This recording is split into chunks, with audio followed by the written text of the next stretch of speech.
They say the desert keeps secrets better than any grave. It swallows sound, swallows bone, and leaves only wind to do the talking. Mine begins in the summer of 1881, near a dry creek bed a few miles south of Tombstone. The place had a name once, but the deserts chewed it clean off. Back then it wasn't a town. It was a wound in the dirt.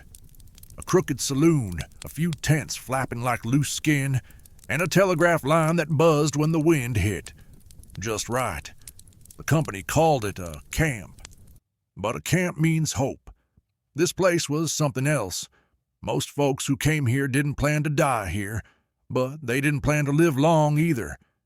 They came for gold, not for a future, and that makes men dangerous.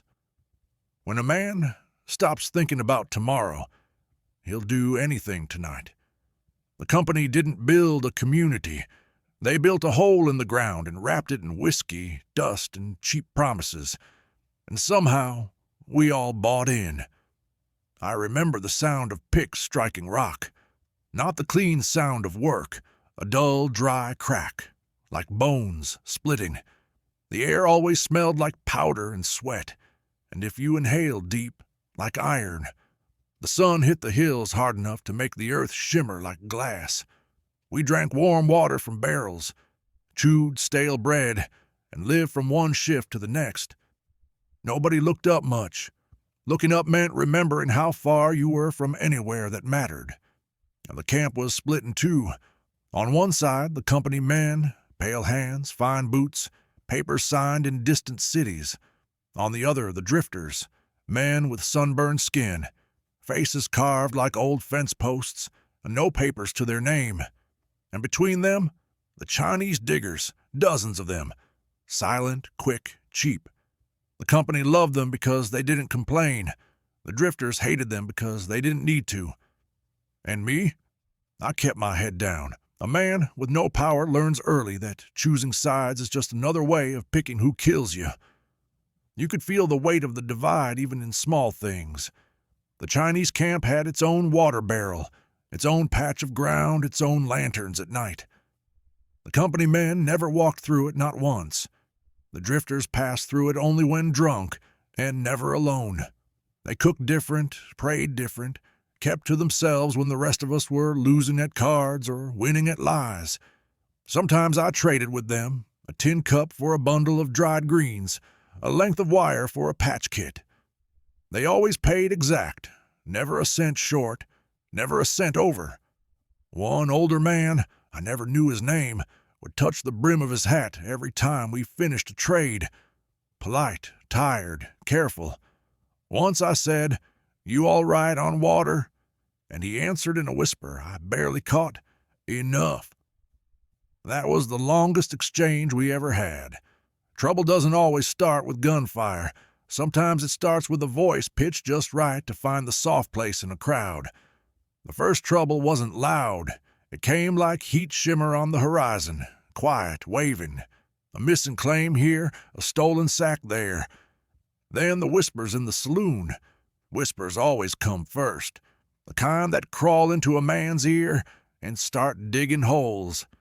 Men talked like the gold itself was choosing who deserved it. If you were hungry and came up empty, you said the earth was rigged. If your neighbor struck color, you said he cheated. It didn't take long before every shovel full of dirt had someone's name on it. I remember the night the fuse caught. The saloon smelled of whiskey, sweat, and bad luck. A man named Clay Pruitt slammed a bloody shovel on the counter and said someone had taken his claim marker. Said it was the Yellow Men. No one knew if it was true. But out here, truth's cheaper than bullets. No one challenged him. No one asked questions. The bartender poured him another drink, and men leaned in closer. The piano hit a sour note, and the player shut the lid like he'd closed a coffin. "Who saw it?" I asked the room. "Didn't need to," Clay said. "I know what I know." "Knowin' ain't seein'," I told him. He smiled without teeth. "In this camp, it's enough." By sundown, half the camp had picked a side. Not because they cared, but because hate's easier than thinking. I'd seen it before. You let it fester long enough and men don't need a reason, just a direction to point their guns. Later, outside, I caught up to Clay near the trough. "Leave it be," I told him. "A marker can be replaced." He wiped his hands on his shirt and looked past me like I was air. "Can't replace a man's pride," he said. "Pride won't keep you breathing," I said back. He laughed. "Who said I planned on breathing long?" That night I couldn't sleep. The wind carried something I'd heard before in other places, the low hum of men sharpening their excuses. When I walked to the edge of camp, I saw shapes moving near the lanterns, rifles, torches, and a silence so thick it felt like the desert was holding its breath. One of them, a deputy by badge only, was sitting on an overturned crate outside the bunkhouse. "You riding out?" I asked. He spat in the dirt. "To where?" "To stop what's climbing that hill." He looked at my empty hands. "You got a badge I don't see?" "I got eyes," I said. "And I got orders," he said back. "Company don't want noise." "It won't be noise," I told him. "It'll be bodies." He stood up close enough I could smell last night's whiskey. "This ain't my fight." "That's what men always say," I answered. "Until it is." He sat back down and didn't look at me again. And then the fire answered first. It came down the hill like a sickness. No yelling, no warning. Just the hiss of boots through sand and the sound of oil-soaked torches meeting dry wood. The Chinese quarter sat near the creek. Small shacks patched with canvas and dreams too thin to stop what was coming. "Don't shoot unless they run," a voice said, low and flat. "Light the corners." "Make 'em come out," another voice answered. The first torch landed on a roof and the desert flared up like it had been waiting. The flames climbed fast, licking at the night sky, turning men into shadows with teeth. You could hear canvas tearing like paper, wood cracking, people running into walls trying to find a way out. The fire moved faster than reason, faster than the law ever could. I saw one of them, an old digger I'd watched for months. He was quiet, polite, never spoke English, but always tipped his hat when he passed me on the trail. He ran out with a child in his arms. "Back inside," someone yelled behind a bandana. "Drive 'em to the creek," another voice said, almost bored. "Let the water finish what we start." "Let 'em burn," someone shouted from the rear. And then came the gunfire. The crack of those rifles still echoes in me, not because it was the first time I heard men die, but because no one tried to stop it. Not a soul. I ducked behind a wagon, smoke biting my eyes, heart thumping like hooves. The night was full of fire now, roofs collapsing, timbers screaming. Men with bandanas over their faces moved like they'd rehearsed it, like this wasn't rage. This was a plan. A boy stumbled from a doorway and ran for the creek. "Don't," I whispered, like words could catch him. A shot took the dirt at his feet, and the next one took him down. Two men laughed the kind of laugh a man uses when he's breaking something inside himself. "Keep moving," a third voice said. "Finish it." Someone tried to cross the creek carrying a bundle that might have been a person. "Drop it," a voice barked. He didn't. The shot dropped him before he hit the other side. The bundle rolled into the water and vanished. The water swallowed the sound like it always does.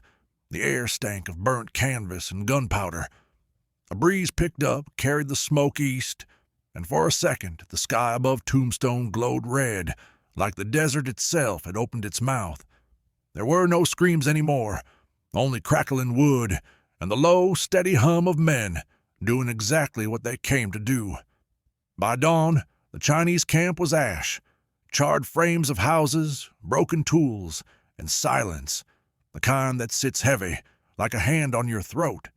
They found 14 bodies, maybe more. The creek washed the rest away. No one was arrested. No one was named. Because, in that part of Arizona, the law wore the same boots as the mob. I went to the deputy. "You gonna write anything?" I asked. He stared at the ground. "Write what?" What you saw?" He shook his head. "I didn't see a thing." "You saw enough." "I saw a fire," he said. "Happens in summer." "You're a coward," I told him. He shrugged. "Cowards live longer." The company man came in later that morning, neat as a preacher, hat brushed, gloves clean. He stood in front of the ruin and stared at it like he was checking the price of lumber. "What are you going to do?" I asked him. "Same as always," he said. "Which is?" He turned his head a little, bothered I'd made him say it. "Dig." Then he added the words I still taste like sand. "Rebuild it." Or don't. The gold's still there. The papers didn't call it a massacre. They called it a disturbance. A word you can fold up, put in a drawer, and forget. And that's what most did. The camp went quiet. The saloon poured drinks. The men who burned the shacks came back to work 2 days later like nothing happened. But not everyone slept right. You could tell by how they held their cups, by how they stared at the creek when the wind was high. I saw a woman, the only one left after her husband vanished, set a bowl outside every night like she was feeding ghosts. One evening I asked, "Who's that for?" She said, "For whoever didn't eat." "There's no one there," I told her. She looked past me. "That's what you think." Weeks turned like wagon wheels through sand, slow, grinding, going nowhere. Work went on because work always does. But something had shifted. Men who once bragged now kept their heads down. Jokes died halfway out of mouths. The piano stayed closed. A few of the Chinese who survived tried to rebuild along the far bend, closer to the rocks, farther from the road. They put up 3 shacks and a cook fire ring. For 2 nights I saw smoke there at sundown. On the 3rd night there wasn't any. No one asked why. The company posted a notice near the telegraph pole. Wages to resume at prior rates. All disputes to the company office. I stood there reading the letters like they might change if I stared hard enough. A teamster beside me spat and said, "That your church now?" "Only thing that hands out commandments," I said. He snorted. "You planning to obey?" "I'm planning to work," I told him. "Obedience ain't the same thing." A preacher rode in one Sunday. Late, hat too clean for the road he claimed he'd taken. He stood on a crate and said, "The Lord sees all and weighs all."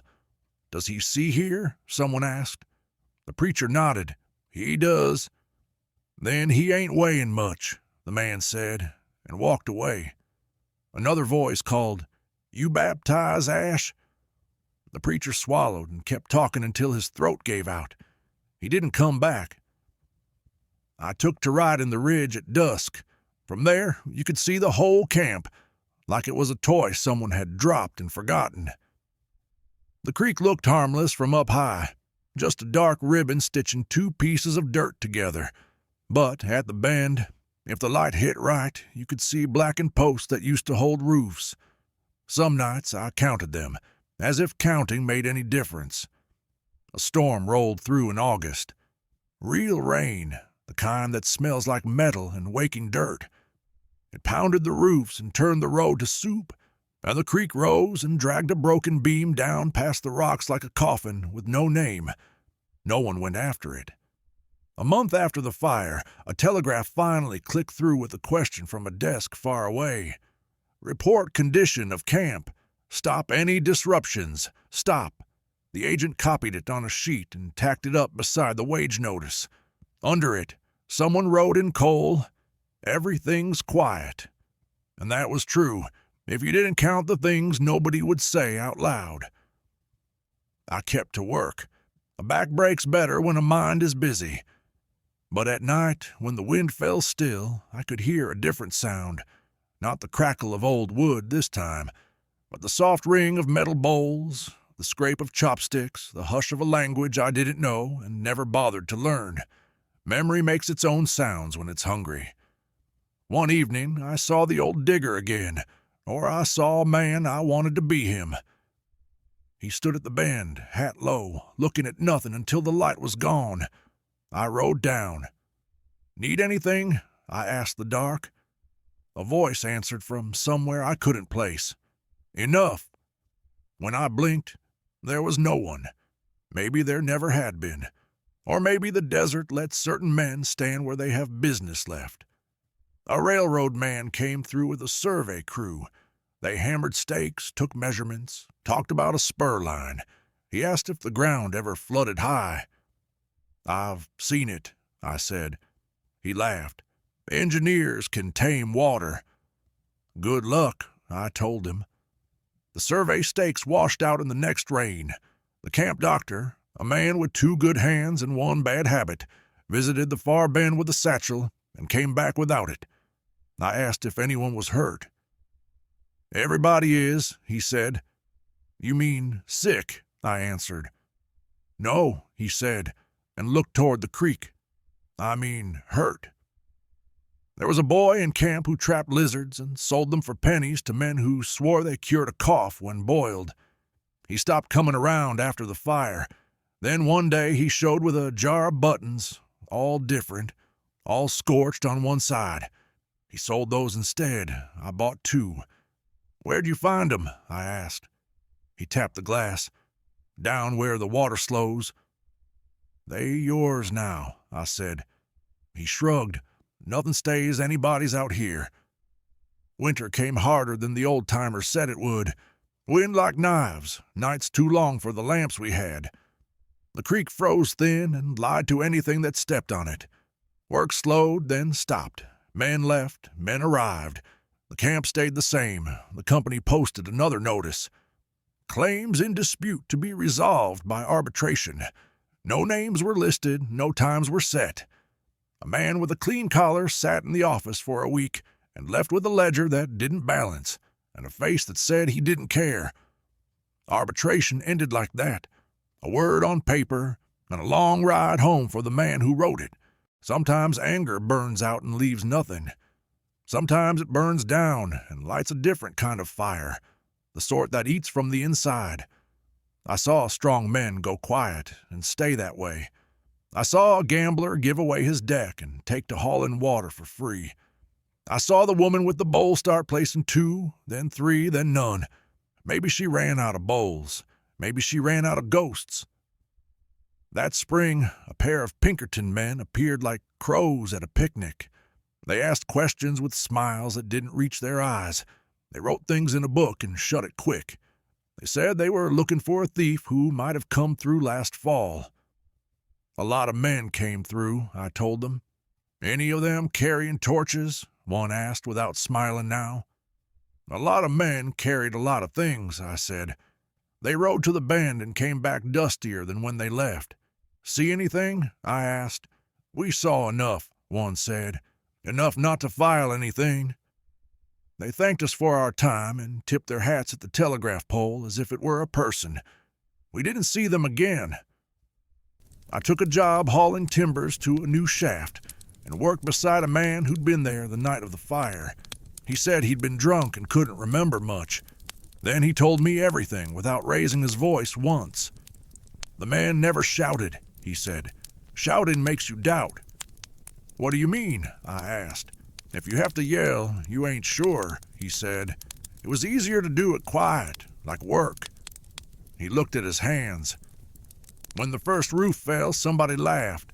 He swallowed. "That laugh broke something in me that never mended." He didn't come back after payday. Years later, I passed through that place again. Nothing left but broken stones and a rusted water pump. No marker, no grave, no sermon. Just the wind doing what it always does. Remembering. I remember the smell before the first torch hit. I remember the color of the smoke. And I remember how every man who could have stopped it lowered his eyes instead. People like to talk about the Wild West like it was full of heroes. But out here, heroes were hard to find. What we had was silence, and men too scared to break it. I tell my grandchildren this story sometimes. They ask if I tried to stop the men, if I shouted, if I fired a warning shot in the air like the dime novels say brave men do. I hid behind a wagon, I tell them. I watched the boards burn and the sky change color. "You didn't do anything?" the youngest asks. I did nothing, I say, and that's the truth I can't ever fix. They ask, why didn't anyone stop it? And I say, because no one wanted to, because fire moves faster than law, because the desert keeps its promises. One of them notices the little jar on my shelf. What's in there? She asks. Buttons, I tell her. Whose? They were nobody's, I say, and my voice gives it away. She looks at me the way children do when they step too close to a door they can't open yet. She nods like she understands and changes the subject. I don't tell them about the man at the bend I still look for when the light goes red. I don't tell them that sometimes I hear bowls and soft voices when the wind is right, and I answer without words so I don't wake anyone. Some scars scream, this one whispers, and when the night wind passes through those old dry washes, it whispers my question back to me. Was the law coming? And the fire answers, every time.